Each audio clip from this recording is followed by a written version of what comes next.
Hi, George here, and today I'll be showing you a few ways that you can customize the look of Photoshop Elements to make it run more the way you want. Maybe get around some of the problems here with the interface. And there's not a whole lot of customization that you can do in Photoshop Elements. It's not like the Adobe Photoshop program, which you can customize any way you want.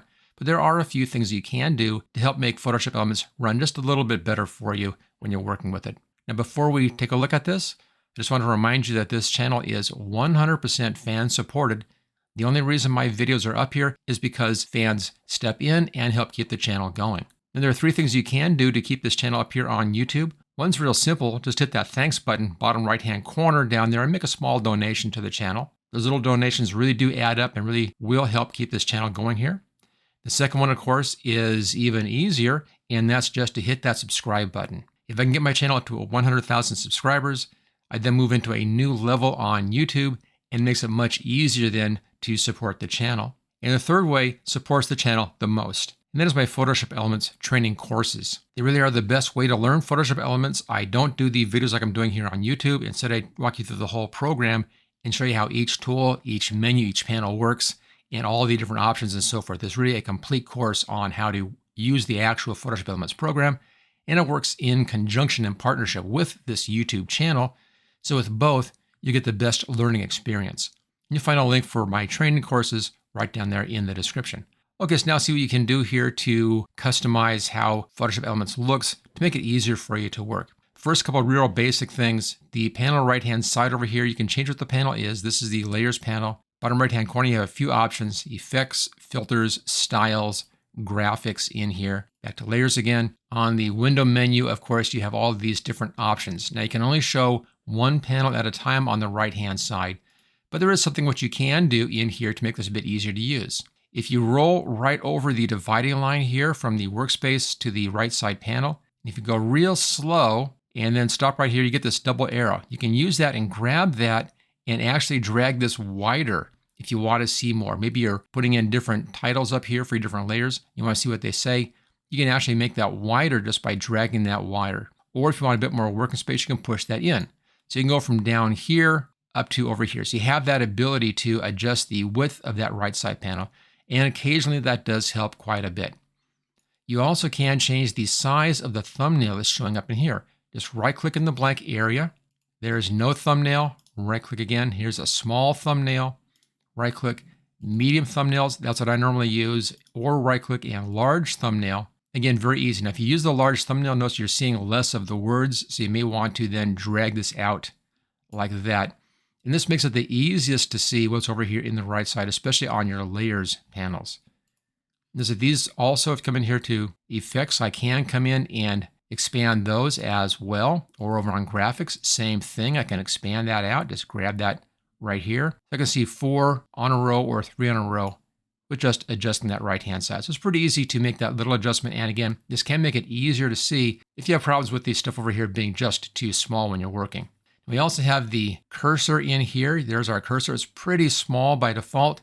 You can't really change that, but there is a way to make that bigger in Windows. Let's just minimize this for a second, go back to the desktop. Here we go. And left-hand side is your Start button. If you right-click on this, and this is in Windows 11, what you're looking for is Settings right here. Bring up Settings, and in here, click on Bluetooth and Devices, and come down here to Mouse. Then right down here, mouse pointer, you have pointer size and color. Click on that.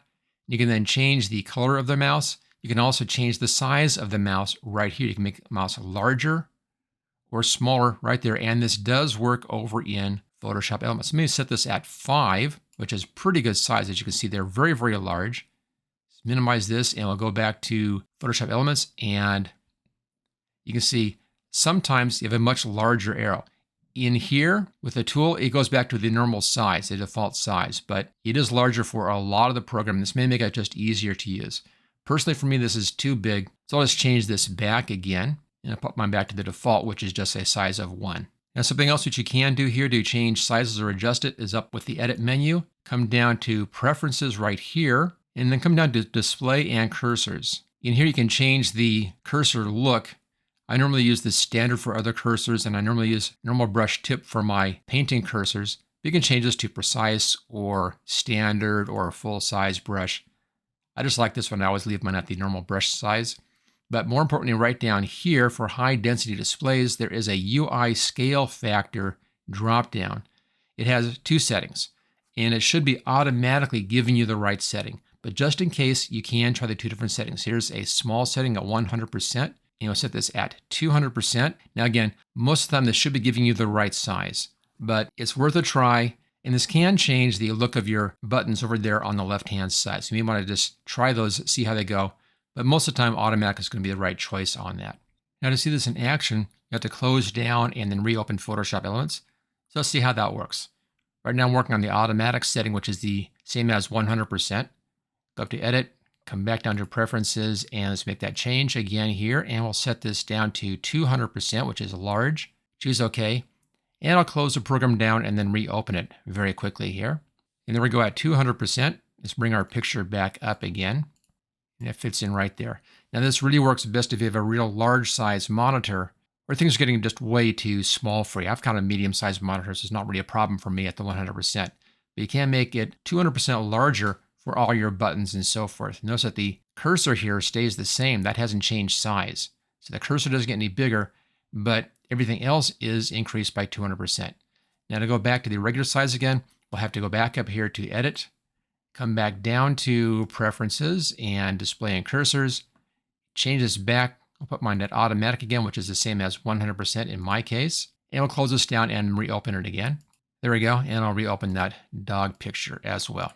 So you do have that option to make your overall interface twice as big. And this really is useful if you have a real large size monitor and things are just getting way too small in that large screen monitor. Now something else in here, if we go over to the text tool right here, our type tool, and you have your typefaces right down below, click on this little button right here. And then you have this sample on the right-hand side.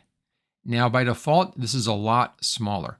I like mine a lot larger so I can really see what the typeface looks like in here. And the setting for that is back again up to the Edit menu, come down to Preferences, and then come down to Type right here. And that's the font preview size. There we go. We have small, medium, large, extra large, and huge. I always go for huge because I can then really see what that typeface looks like. So that's my recommendation all the time, is to do the font preview size at huge, and that's in the Preferences and the Type section, and right down there. There's one more little thing you can do in here to change the look. Now, a lot of people are into this dark mode nowadays, where the whole interface changes to dark. I know they have it over on YouTube. Over on Adobe's Photoshop, you can change the look of the whole interface, go to a dark mode or a light mode. Right now, Adobe Elements kind of follows a much earlier version of Photoshop, but you can change this background right in here, right behind your picture. You can't change anything else, but you can change what's in behind the picture. Just go to a blank area here, right click, then you have these options: black, dark gray, medium gray, light gray, or even select a custom color. Here is black. There you go. And here is dark gray. There's the medium gray, that's your default. Here's a light gray, or again, click on custom, and this shows you your custom color. And that's chosen here by the select custom color. And you can choose any color that you want as your new background color. Let's just do kind of a nice bright green, kind of medium green. There you go. Personally, I go for the medium gray. That's the default, and I think that works out just fine most of the time. Kind of a 50% gray in there. If you like this video, make sure you hit that like button. Don't forget to subscribe. That really helps out my channel a lot. Also, take a look at that thanks button right down there below the bottom right-hand corner of the video play window. Send me a little thanks. That will help get this channel going here on YouTube. And don't forget to check out my complete training course for Photoshop Elements. If you're just learning this program, that is the best way to learn how to use Photoshop Elements. And I'll see you next time.